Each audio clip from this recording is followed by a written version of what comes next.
Alright, what is going on, guys? Welcome to a brand new episode.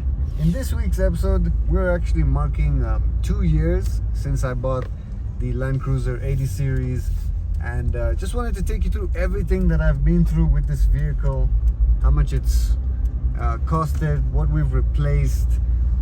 I've just about done 10,000 kilometers over 2 years, so not so much driven with this vehicle, basically on just off-road trips and stuff, but not too many kilometers. So I got a little list here. Want to take you through everything and just sum it up as well. I haven't gone through this list in a while. I was just writing this list actually today, and yeah, good old rainy day here in Nairobi. So let me take you through it. All right, so the first thing, I did a bunch of bushings in this vehicle when I first got it. It was actually really rough. You just go over small little bumps on the road and you could really feel it through the whole vehicle. So I got a bunch of bushings. Radius arm bushings were some of them that were a bit pricey, but I think there were 4 of them or so, and that made a big difference. And went through that. So then one of my swivel hubs was also leaking. Basically, this is a solid axle vehicle, front and rear. So I think it was the left side or something. I've done a video on it, you can check it out, but it was leaking. Basically all the grease was coming in and splattering onto the wheel, so it needed a rebuild, and so I got that done with my independent mechanic, and we changed the seals and all that. Then there was a big item as well, which was a transmission rebuild. Granted, when it was a lesson learned actually. When I got this vehicle, it had a bit of a judder or a jitter, I don't know what you would say, but a stutter basically. When you would accelerate, the whole car would shake. And I later came to know that was an issue with the valve body of the transmission. So when you have that jerkiness, it's actually usually signs that the valve body has issues, and you can't really rebuild a valve body very very easily.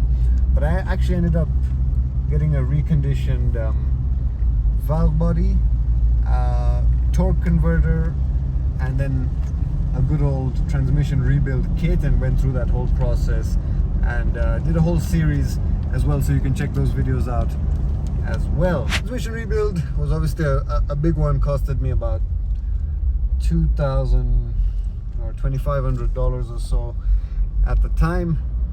And but at least I'm enjoying that now and really loving driving the vehicle, and got an absolute specialist to do it for me. So if you're gonna do a transmission rebuild, do it right, do it once.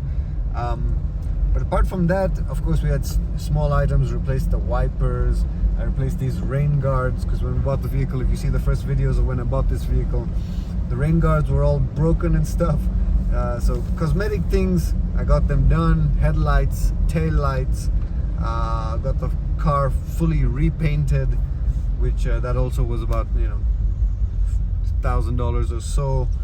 And then of course I did all the fluids in this vehicle. So of course we're talking oil services, plenty of oil services, oil filters, air filter. But I did flush the whole coolant system. I did go through a whole power steering pump rebuild. Actually, the power steering was leaking, so we got that done, got that taken care of, and so rebuilt that. Then the distributor as well, had some work done on that. It needed some tuning actually, so got the distributor tuned up so the car was responding a bit better. And we replaced a bunch of rubber hoses because of leaking, or because of age, they get a bit hard. So replaced a bunch of rubber hoses, but haven't done any work on the engine. Have just cleaned the top of the engine. Haven't actually done any work on the engine. The engine has been okay so far, touch wood. So apart from that, I did of course replace the whole exhaust system. When I bought the vehicle, the exhaust system, the exhaust was basically all withered away at the end. So I got the whole exhaust brand new OEM replacement. So from that was one of the important mods that I got done. And then there was of course fan belts. The fan belts were in really bad condition, so I decided to replace those. So that's yeah, that's the list so far. Not a bunch of things, and apart from that, I've just been going through oil services and maintaining the vehicle like that, and not had anything too crazy. And I've taken it on 2 or 3 big trips. One of them was the WRC in Kenya, very rough. We took it to Masai Mara, so I've had an absolute ball with this vehicle. So I don't have anything crazy to say about it. This is the 1FZ FE, the petrol engine. It's got smooth power. It's pretty silent in the cabin.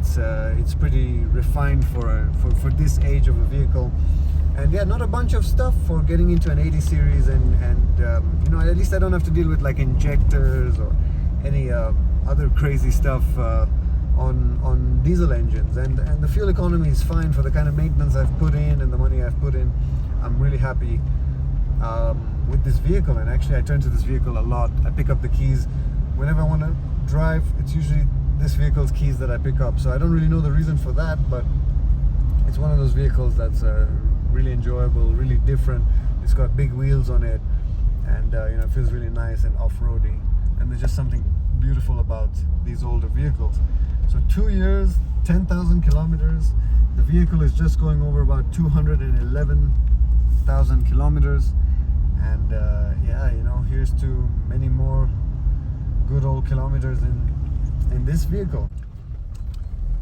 All right, I also took care of a bunch of actually wiring that we had to go through, because there's just a bunch of wiring. I think there was a subwoofer in this vehicle before I purchased it, so we had to take care of. I just wanted to remove that extra wiring, and then I also had a battery drain issue, which was another thing that we had to figure out. When you buy a used vehicle, sometimes you get things that you just have to take care of, and you're not really sure why they're there. But the car was draining battery, and it had to do something with one of the lights staying on. I guess it was that wiring with the subwoofer and everything that was interfering with the lighting as well. So I got a bunch of wiring taken care of by my independent mechanic, and that settled the car, and the car is doing great now as well. And I took care of the steering wheel as well. I don't know why there was a much smaller kind of race steering wheel on this vehicle when I bought it, but I like the original Land Cruiser steering wheel, so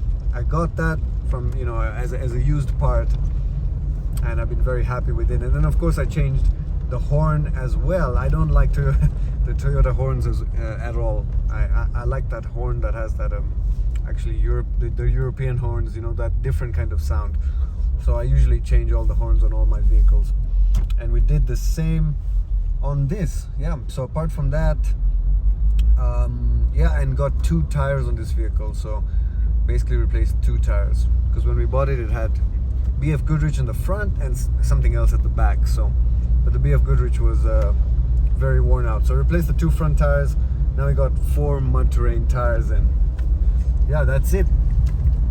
And enjoying the vehicle. So I hope you guys enjoyed. If you did, make sure you hit like, subscribe, comment down below, let me know what you think. And this is Masai Gaines checking out. Peace.